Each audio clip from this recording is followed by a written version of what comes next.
So my passion is the 2% point of purchase tax and the economic world and so many worlds, because it will stabilize, it will fund, it will get us out of debt, it will liberate America from tax oppression and tax hell quickly. And that is good for business. As far as some of the other things, chapter 3 in my book, Energy Independence. My passion is for the first 4 years is to bring all energy heads of all the industry and energy, oil, natural gas. We have the largest natural gas reserves in the world. Why don't we have enough infrastructure? Can someone tell me that? That's ridiculous. Shame on the Department of Energy and any leadership in the White House for not having us export energy. We should be the #1 exporter of energy in the world. We have oil, we have natural gas, we have nuclear. We haven't built nuclear since the 70s, and oil since the 70s, because of the unholy trinity, as I call it: regulation, taxation, litigation. I've been screaming about it and writing about it on my show for years. Regulation is destroying energy. Obama is closing down coal plants. He said it before he was elected, and he's doing exactly that, closing down coal plants, putting fierce regulations to power plants. He wants to destroy our achievement, our exceptionalism, our forward momentum with energy. We're to be dependent on the international world. And Susan, you were talking about sovereignty and stuff. He has no concept of sovereignty.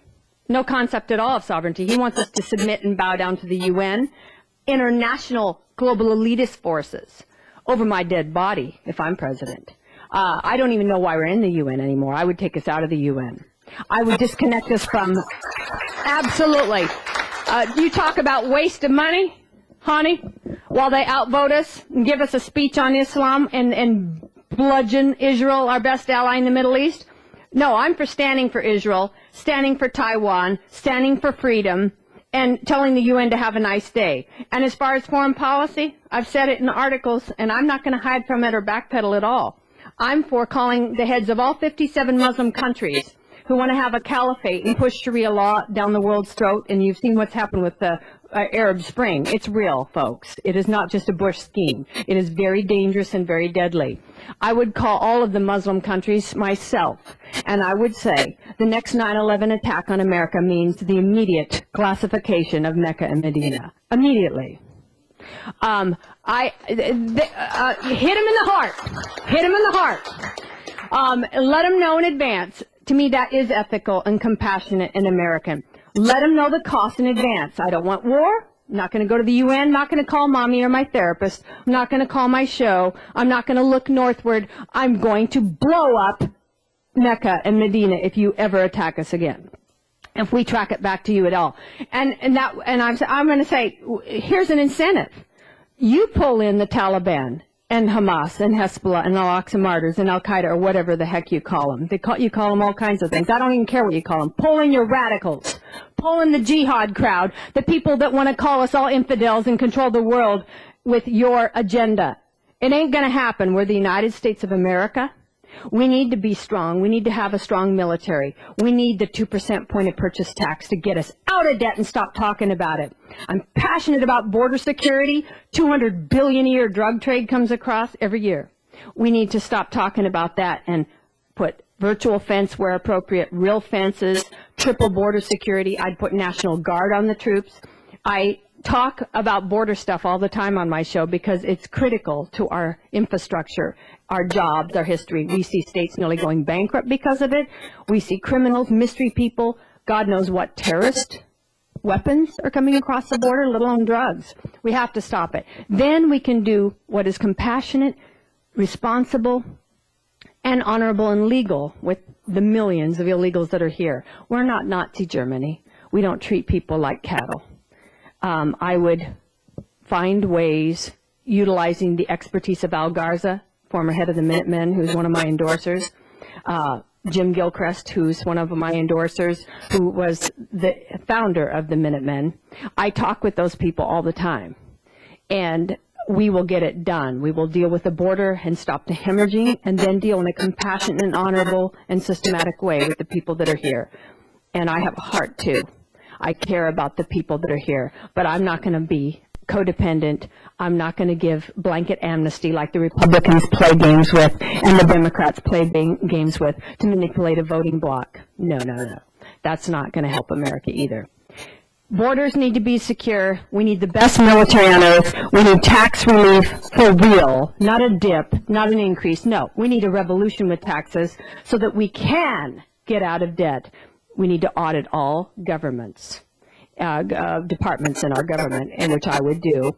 And probably in talking with Congress a few times, I'm sorry, it's my style, and I'd probably have to tell them to kiss my grits a few times, and I probably would. I'm sorry. As the way I talk, I don't know how to talk political. I am what I am. I'm a survivor.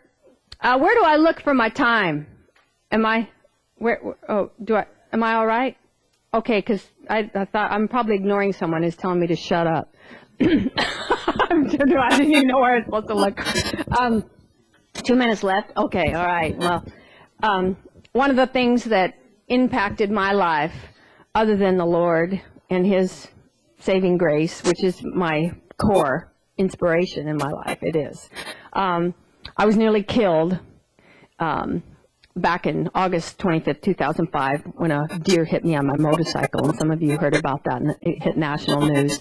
And there's a movie, actually a documentary right now being made on my life. I have to fly to New York after the National Convention to do an interview. Dr. James Manning out of Outland, New York, is doing a documentary on my life. He has me on his show every week, and he's endorsed me in my candidacy. So he wants me on his show every week, and so that is going to get louder, the whole story of my comeback. I was nearly killed. I was 2 minutes from death when a deer hit me, and I crashed on my face. Everything you're looking at was shattered. My forehead, my eye socket, both my jaws, my mandible, part of my neck. My brain was slammed against my skull. I was in a coma for weeks. It could not have been more dramatic and gross. Drooling, looked like Frankenstein, really is helpful for your life. And I recovered, and I started my show 10 months later, and I fought like I've never fought before. We had no health insurance, and it was a $500,000 accident, $500,000 accident. I had a 2 and a 9-year-old.